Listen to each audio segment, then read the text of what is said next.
I didn't want to turn around.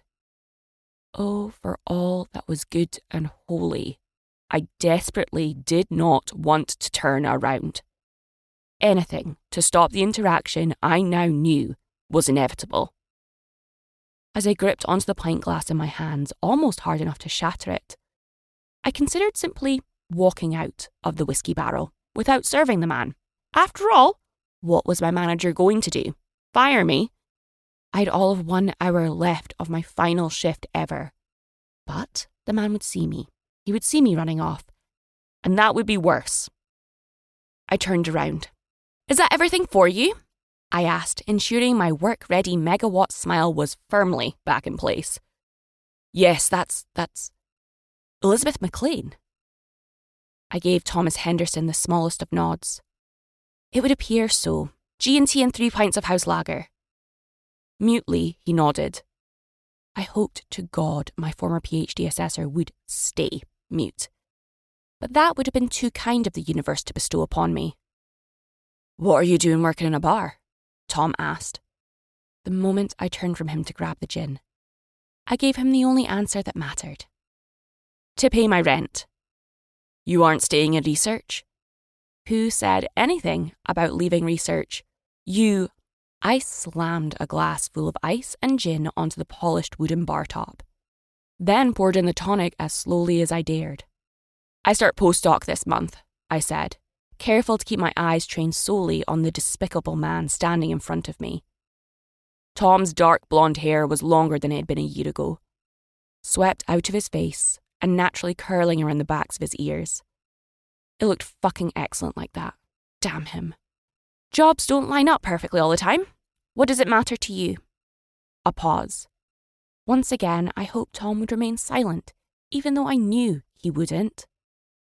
"I didn't want to see a promising researcher go to waste behind a bar," he said. His voice sounded so genuinely concerned, I'd have applauded his acting skills. If my mood hadn't been simmering far too close to furious at his judgment of my life choices. I was allowed to complain about my current line of work because I had experienced it. I doubted Tom had ever seen the other side of a bar in his life, which meant he wasn't allowed to comment. "I wasn't aware you thought so highly of me," I drawled, pulling the 3 pints he ordered with slow deliberation. "And bar work isn't demeaning." It was somewhat vindicating to witness Tom run a hand through his hair and awkwardly turn away from my chilly gaze. During my PhD assessments, I'd been the one who'd faltered under his unsmiling, hypercritical appraisal of my work. Repeatedly, I'd had to beg and grovel for Tom to understand why I did X instead of Y or Z, even when I'd been sure the answer was obvious. Now, I was very clearly not putting up with a single word he said. "That'll be £27.50, I cut in before Tom could utter whatever lame apology he had on his tongue, setting the perfectly poured pints of lager down in front of him with a serene smile on my face. Tom looked as if he could scarcely believe it. His eyes, which I knew from annoying experience were somewhere between green and grey, fixed back on mine and widened almost comically at the figure I'd announced. If I didn't hate him, I'd have sympathised. "For 3 pints and a gin? Go to a student bar if you want cheaper prices." Doctor." "Of course, Dr. Macfarlane. I didn't mean to offend you." "I'm sure, Dr. Henderson." His lips quirked into an infuriating ghost of a smile. "It's Professor now." "I know. I meant to offend you."